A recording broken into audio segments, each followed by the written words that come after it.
Time now for your forewarned weather with Chief Meteorologist Alana Brophy. Alana, you and I have both spent time out east. We know what it feels like when humidity mixes with hot temperatures. The heat index comes to mind. It sure does. Brutal. It gets so sticky. Yeah. It gets so sticky, it's swampy. It's very different than the dry heat that we see in Arizona and Utah, the high desert climate, which is what we're in. But it still doesn't take away from the danger of our heat, which we are going to see as we head into our Tuesday, especially for some along the Northern Wasatch Front area. Live view tonight from our Colonial Flag Tower camera. Southerly winds pushing the flag. That weather ball's red because hotter weather is ahead. We're not finished. It's still incredibly warm out there. 87 degrees in Salt Lake in the 10 o'clock hour, just meaning our overnight lows, where they're going to stay very, very mild as we get through the overnight. As we look at those temperatures right now, we've got 80s out there. It's still 99 in St. George with 70s and 80s on the eastern side of the state. Our high temperatures today made it to 98 in Salt Lake. 90 is our average high, so 8 degrees above that seasonal norm. 90s for northern Utah, triple digits in Moab, Hanksville, down towards St. George, where we topped out at 107, 103 near Lake Powell, and high 90s for the I-15 corridor with 97 as that lucky number. Can you believe July is here? Gosh, we're just knocking on the door of July, which means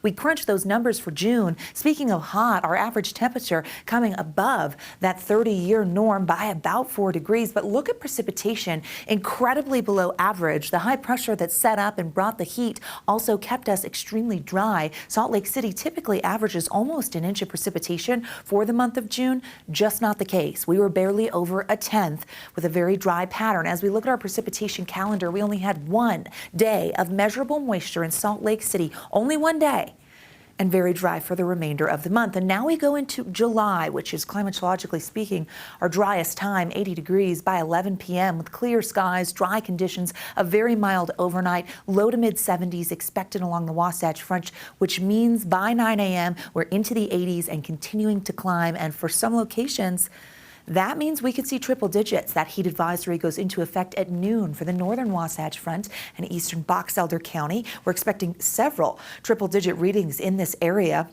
That mild overnight doesn't allow for a lot of recovery, so you want to make sure you're staying safe tomorrow because the heat can sneak up on you. Happy July, but just be careful. Don't leave anything in any of the cars. Drink water, stay hydrated. Make sure during the heat of the day you're limiting that strenuous activity. You're wearing lightweight clothing, and you've got to find shade or air conditioning for periodic breaks if you do have to stay outside.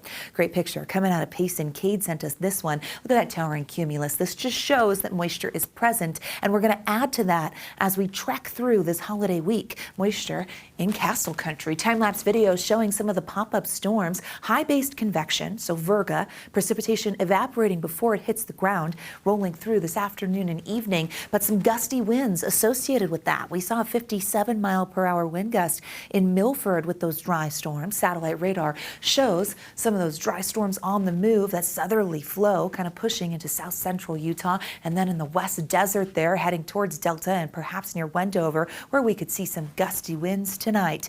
The storm threat for tomorrow, well, it's elevated. A marginal risk in the northwestern corner of the state, meaning we could get some damaging winds there. General thunderstorm threat for the rest of the Beehive State. Dry thunderstorms are very problematic heading into our Tuesday because of our fire danger. We've got dry fire fuels. Just talked about how dry June was. Red flag warning issued for our mountains, the south central mountains, central mountains, and then into the Manti La Sal National Forest. This will hold until 9 p.m. Gusty outflow boundary winds. So erratic winds coming out of the thunderstorm could easily spread flames. You heard it when they were talking about monsoon and the relief that some say. You can't count on summer rains. I'll be the first to tell you that. We could get some precipitation, though. As you look at our future cast by our Tuesday afternoon, some spotty storms could bubble up on the eastern side of the state, mainly east of I-15. But then more cloud cover will be noticeable for the midweek and isolated storms into our Wednesday with the chance of a few more storms pushing through. Gusty winds for our Tuesday, but then getting less dry as we head into Wednesday with the potential and flash flood risk elevating Wednesday into Thursday. Here's the setup.